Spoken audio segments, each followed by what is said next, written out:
ദൈവത്തിൻ്റെ പരിശുദ്ധമായ നാമത്തിന് സ്തോത്രം ചെയ്യുകയും സ്തുതിക്കുകയും ചെയ്യുന്നു. കർത്താവിൽ പ്രിയരെ, സന്തോഷത്തോടൊരു പ്രാവശ്യം കൂടി ദൈവത്തിൻ്റെ വചനം കേൾപ്പാൻ പരിശുദ്ധനായ ദൈവം തരുന്ന അനുഗ്രഹീത സന്ദർഭത്തെ ഓർത്ത് ദൈവത്തെ വാഴ്ത്തി സ്തുതിക്കുന്നു. നിങ്ങളോട് വചനം പറയാൻ ലഭിക്കുന്ന ഈ ഒരു അവസരവും സന്തോഷത്തോടെ കർത്താവിനെ മഹത്വപ്പെടുത്തിക്കൊണ്ട് എൻ്റെ ഹൃദയത്തിൽ ദൈവം തരുന്ന അനുഗ്രഹീതമായിരിക്കുന്ന ആത്മീക ചിന്തകൾ ആർക്കൊക്കെയോ ദൂരത്തിരിക്കുന്നവർക്കും ചാരത്തിരിക്കുന്നവർക്കും ഏറെ പ്രയോജനപ്പെടാൻ, ശക്തീകരിക്കപ്പെടാൻ, നിരാശയിൽ നിന്ന് ഉയർത്തെഴുന്നേൽക്കാൻ, കുറേയും കൂടി ബലപ്പെടുവാൻ, കുറേയും കൂടി നമ്മെ തന്നെ കാണുവാൻ, ദൈവം നമുക്ക് വേണ്ടി പ്രവർത്തിക്കുന്ന പ്രവൃത്തികളെ ആത്മാവിൽ കണ്ടുണരുവാൻ അനേകർക്കിടയാക്കി തീർക്കുന്നു എന്നുള്ള അതീവ സന്തോഷത്തിൻ്റെ സാക്ഷ്യങ്ങൾ കേട്ട് ദൈവത്തെ ഒത്തിരി മഹത്വപ്പെടുത്തിക്കൊണ്ട് ഇന്നും പരിശുദ്ധാത്മാവിൻ്റെ ഹൃദയത്തിൽ തരുന്ന ആത്മീക ചിന്തകൾ പങ്കുവയ്ക്കാൻ ഒരുങ്ങുന്നു. നിങ്ങൾക്കെല്ലാവർക്കും യേശുക്രിസ്തുവിൻ്റെ ധന്യമേറിയ നാമത്തിൽ വിനീതമായ സ്നേഹവന്ദനങ്ങൾ അറിയിക്കുന്നു. ഒപ്പം സർവശക്തനായ ദൈവത്തിന് 1000 നന്ദിയും സ്തുതിയും സ്തോത്രവും മഹത്വവും കരയേറ്റിക്കൊണ്ട് ഇന്ന് നമ്മുടെ ചിന്തയ്ക്ക് ആധാരമായി വെളിപ്പാട് പുസ്തകത്തിലേക്ക് നിങ്ങളുടെ ശ്രദ്ധയെത്തിരിക്കുന്നു. വെളിപ്പാട് പുസ്തകം 1-ാം അധ്യായം 9-ാം വാക്യം ഞാൻ നിങ്ങളെ വായിച്ചു കേൾപ്പിക്കാം. വെളിപ്പാട് പുസ്തകം 1-ാം അധ്യായം 9-ാം വാക്യം: നിങ്ങളുടെ സഹോദരനും യേശുക്രിസ്തുവിൻ്റെ കഷ്ടതയിലും രാജ്യത്തിലും സഹിഷ്ണുതയിലും കൂട്ടാളിയുമായ യോഹന്നാൻ എന്ന ഞാൻ ദൈവവചനവും യേശുവിൻ്റെ സാക്ഷ്യവും നിമിത്തം പത്മോസ് എന്ന ദ്വീപിൽ ആയിരുന്നു. ഒന്നോടെ വായിക്കാം. നിങ്ങളുടെ സഹോദരനും യേശുക്രിസ്തുവിൻ്റെ കഷ്ടതയിലും രാജ്യത്തിലും സഹിഷ്ണുതയിലും കൂട്ടാളിയായ യോഹന്നാൻ എന്ന ഞാൻ ദൈവവചനവും യേശുവിൻ്റെ സാക്ഷ്യവും നിമിത്തം പത്മോസ് എന്ന ദ്വീപിൽ ആയിരുന്നു. പത്മോസ് എന്ന ദ്വീപിൽ ആയിരുന്നു. നിങ്ങളുടെ വാക്ക് കേട്ടോ, പത്മോസ് എന്ന ദ്വീപിൽ ആയിരുന്നു. ആണ് എന്നാണ്, എന്നല്ല, ആയിരുന്നു എന്ന് ഭൂതകാല പ്രയോഗത്തിലാണ് ആ വാക്യം പറഞ്ഞിരിക്കുന്നത്. അതിനർത്ഥം വെളിപ്പാട് പുസ്തകം എഴുതുന്ന സമയത്ത് യോഹന്നാൻ പത്മോസ് എന്ന ദ്വീപിൽ അല്ല, ആയിരുന്നു എന്നല്ല എഴുതിയിരിക്കുന്നത്. അതിനർത്ഥം പത്മോസിൽ നിന്ന് യോഹന്നാൻ പുറത്തു വന്നു. പത്മോസിൽ കിടന്നല്ല യോഹന്നാൻ മരിച്ചത്. പത്മോസിൻ്റെ നിഗൂഢമായിരിക്കുന്ന അന്തരീക്ഷത്തിൽ നിന്ന്, ആ പശ്ചാത്തലത്തിൽ നിന്ന് യോഹന്നാൻ പുറത്തു വന്നു. പത്മോസിനെക്കുറിച്ച് എത്രയോ പ്രാവശ്യം വർണ്ണിച്ചാലും പറഞ്ഞാലും തീരാത്ത രീതിയിലുള്ള അഗാധമായിരിക്കുന്ന ജീവിതത്തിൻ്റെ അവസാന ഘട്ടം ഏറ്റവും ഭയാനകവും കാഠിന്യവുമാക്കാൻ വേണ്ടി റോമൻ സർക്കാർ അന്നേ കാലത്ത് നാട് കടത്തപ്പെടുന്ന കൊടും കുറ്റവാളികൾക്ക് വേണ്ടി മാറ്റിയിട്ടിരിക്കുന്നൊരു ദ്വീപാണ് പത്മോസ് ദ്വീപ്. ആ കാര്യങ്ങളൊക്കെ ഓർപ്പിച്ചിട്ടുള്ളതാണ്. അവിടെ കിടന്ന് മരിക്കുന്ന ആളുകൾ ഹതഭാഗ്യവാന്മാരാണ്. ഒരിറ്റു വെള്ളമില്ലാതെ ഇഞ്ചിഞ്ചായി ചുട്ടുവഴുക്കുന്ന വെയിലത്തും മരം കൊച്ചുന്ന തണുപ്പത്തും ഒരുപോലെ ആകാശത്തിലെ കഴുകന്മാർ വട്ടമിട്ട് പറന്ന് മാംസം കൊത്തിവലിച്ച് മരിക്കുന്നതിനേക്കാൾ മുമ്പ് മനുഷ്യനെ മാംസദാഹികളായിരിക്കുന്ന കഴുകന്മാർ കൊത്തിപ്പറച്ച് തിന്ന് അങ്ങനെയൊക്കെ മരിക്കുന്നതെന്നാണ് പത്മോസിനെക്കുറിച്ച് എഴുതിയിരിക്കുന്ന ആളുകൾ പരാമർശിക്കുകയും വിശദീകരിക്കുകയും ചെയ്തിരിക്കുന്ന ഭാഗത്ത് കാണാൻ കഴിയുന്നത്. ഒരിക്കൽ പോലും പത്മോസിൽ കൊണ്ടാക്കിയ ആളുകൾ തിരിച്ചു വന്നിട്ടില്ല എന്നുള്ള ഭയാനകമായ റിപ്പോർട്ടാണ് റോമൻ പശ്ചാത്തലത്തിൽ കേട്ടിട്ടുള്ളത്. എന്നാൽ യോഹന്നാനെ ദൈവമായ കർത്താവ് ഏത് വഴിക്കെന്നറിയില്ല. വ്യാഖ്യാതാക്കളൊന്നും അതിനെക്കുറിച്ച് അധികം എഴുതിയിട്ടില്ല.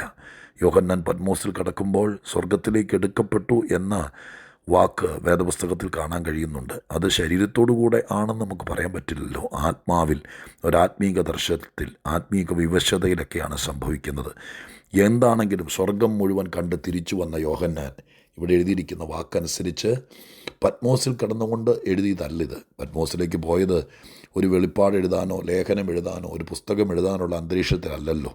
പത്മോസിൽ നിന്ന് തിരിച്ച് ഭൂമിയിൽ മറ്റൊരു സ്ഥലത്ത്, അല്ലെങ്കിൽ സുരക്ഷിതമായൊരു സ്ഥാനത്ത് എത്തിയതിന് ശേഷം അദ്ദേഹം എഴുതിയതാണ് വെളിപ്പാട് പുസ്തകം.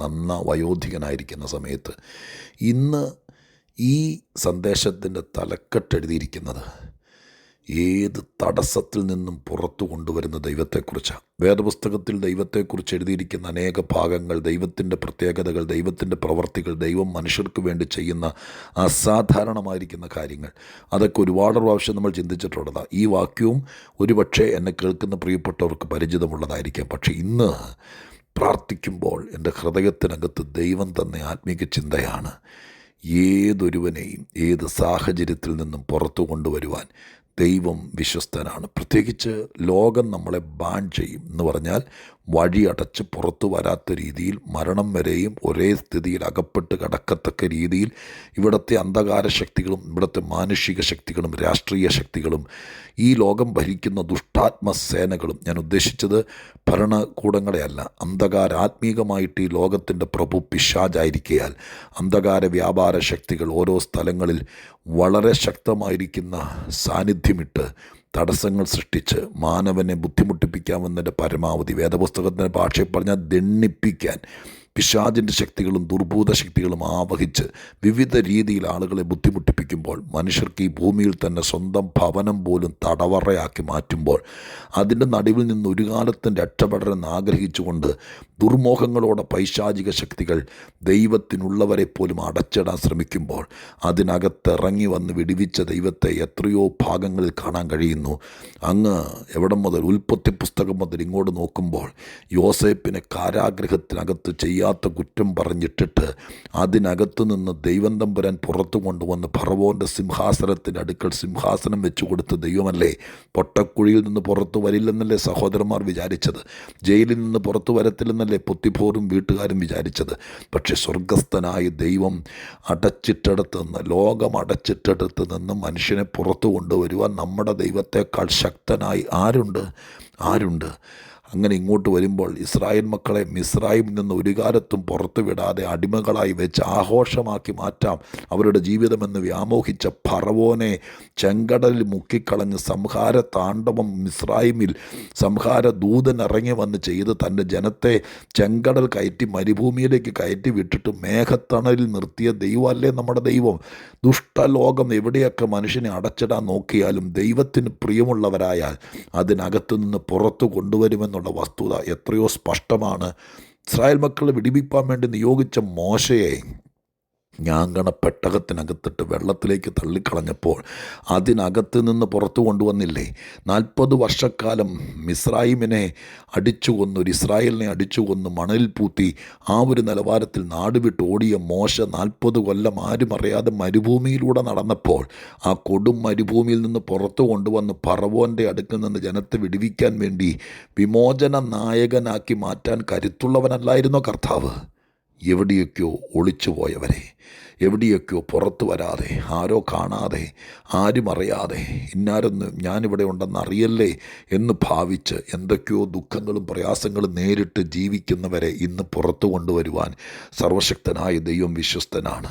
കുണ്ടറയ്ക്കകത്തിട്ട് ഇല്ലാതാക്കാൻ നോക്കി യിരെമ്യാ പ്രവാചകൻ പുറത്തു കൊണ്ടുവരാൻ ഒരാളെ എഴുന്നേൽപ്പിച്ച് രാജാവുമായിട്ട് സംസാരിപ്പിച്ച വിവരം കോരിത്തരിച്ചുകൊണ്ടാണ് ഞാൻ വേദപുസ്തകത്തിൽ വായിച്ചിട്ടുള്ളത്. പുതിയ നിയമത്തിലേക്ക് വരുമ്പോൾ അപ്പോസ്തലന്മാരെ കാരാഗ്രഹത്തിൽ അടച്ച സന്ദർഭങ്ങളിൽ അതിനകത്തു നിന്ന് പുറത്തു കൊണ്ടുവന്ന ദൈവം ഇന്നും എന്നെ കേൾക്കുന്ന പ്രിയപ്പെട്ടവരെ, ആരാധനയ്ക്കോ ആത്മീയതയ്ക്കോ അല്ലെങ്കിൽ ആത്മീക സന്തോഷത്തിനോ കുടുംബജീവിതത്തിൻ്റെ ഭദ്രതയ്ക്കോ എവിടേക്കോ നിങ്ങളെ മുമ്പിൽ ഇരുമ്പഴികളില്ലാത്ത തടവറകൾക്കകത്ത് വിലങ്ങുകൾ ചങ്ങലകൾ കൊണ്ടല്ലാതെ വാക്കുകൊണ്ടും ആത്മീകമായിട്ട് അന്ധകാര ശക്തിയുടെ കൂട്ടുപിടുത്തം കൊണ്ടും നിങ്ങളെ ഇരുമ്പഴി തീർത്തകത്തിട്ടിരിക്കുന്നെങ്കിൽ, പത്മോസിൽ നിന്ന് യോഹന്നാനെ പുറത്തു കൊണ്ടുവന്ന ദൈവം ചില വിഷയങ്ങളിൽ നിന്ന്, ചില ഭാരങ്ങളിൽ നിന്ന്, ചില രോഗങ്ങളിൽ നിന്ന്, ചില മാനസിക സംഘർഷങ്ങളിൽ നിന്ന്, ചില കടഭാരത്തിൽ നിന്ന്, ചില ദേശത്ത് നിന്ന്, ചില സ്ഥാപനത്തിൽ നിന്ന്, ചിലരുടെ മോഹവലയങ്ങൾക്കകത്ത് നിന്ന് നിന്നെ പുറത്തു കൊണ്ടുവന്ന് വിടിവിപ്പാൻ ദൈവം വിശ്വസ്തനായ ദൈവമാണ്. ചില ചിന്താഗതികൾ നമ്മളെ പൂട്ടിക്കളയും, ചില സ്വഭാവങ്ങൾ നമ്മളെ ജയിലിലടച്ചതുപോലെ വിട്ടുതരാത്ത നിലവാരത്തിലായിരിക്കും. എന്തുമാകട്ടെ, നിങ്ങൾ നിങ്ങളെ തന്നെ കാണുക. സ്വർഗം വിശ്വസ്തനാണ്. ആക്കി വച്ചിരിക്കുന്ന സ്ഥാനത്ത് നിന്ന് പുറത്തു കൊണ്ടുവന്ന് വിടിവിപ്പാൻ വിശ്വസ്തനായ ദൈവത്തിൻ്റെ മുമ്പാകെ ഞാൻ നിങ്ങളെ സമർപ്പിക്കുകയാണ്. ഇനി ഞാൻ പ്രാർത്ഥിക്കാം. ഈ പത്മോസിൽ നിന്ന് ഒരുത്തനും പുറത്തു വരാൻ പറ്റാത്ത സാഹചര്യത്തിൽ നിങ്ങൾക്കും ഇതുപോലൊരു സാക്ഷ്യം പറയാൻ അവസരം തരട്ടെ. ഞാൻ ഇന്ന കാരണങ്ങളാൽ, ഇവിടെ കാരണം സ്പഷ്ടമാണ്, അത് ആധ്യാത്മികമാണ്. യേശുക്രിസ്തുവും തൻ്റെ വചനവും തൻ്റെ സാക്ഷ്യവുമാണ്, തന്നോടുള്ള കൂട്ടായ്മയുമാണ് ഇവിടെ എത്താനിടയായി തീർന്നത്. ഇതുപോലെ ആത്മീകത്തിനോ നന്മയ്ക്കോ ഉയർച്ചയ്ക്കോ അനുഗ്രഹത്തിനോ ചിലരുടെ വിടുതലിനു വേണ്ടി ശ്രമിച്ചതുകൊണ്ട് നിങ്ങളാരെങ്കിലും ഏതെങ്കിലും വിധത്തിൽ ഉള്ളറകളിലാണെങ്കിൽ, പ്രത്യേകിച്ച് നോർത്ത് ഇന്ത്യയിലുള്ള എൻ്റെ കൂട്ടുവേലക്കാരായ കർത്തദാസന്മാർ, മുഖതാവിൽ പരിചയമില്ലാത്തവർ, ചിലരൊക്കെ ജയിലിലാണെന്നറിയുന്നു, അവരെ കൂടി ഓർത്ത് പ്രാർത്ഥിക്കണം.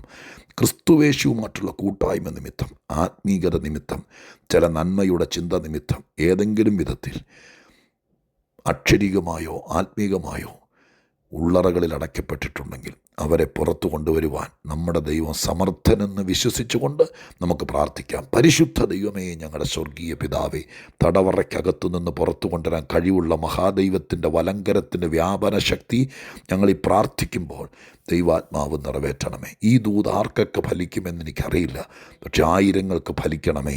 ചിലരെ മാനസിക ശാരീരിക രോഗതലങ്ങളിൽ നിന്നൊക്കെ പുറത്തു കൊണ്ടുവരണമേ. തടവറ പൊളിക്കുന്ന ദൈവമേ, ഇന്ന് ഈ ദൂത് ചിലരുടെ തടവറ പൊളിക്കണമേ. അവർക്ക് സാക്ഷ്യത്തിന് അവസരം കൊടുക്കണമേ. യോഹന്നാനെ പുറത്തു കൊണ്ടുവന്നതുപോലെ ദൈവം ചിലരെ പുറത്തു കൊണ്ടുവരണമേ. പ്രാർത്ഥന കേട്ടതിന് നന്ദി.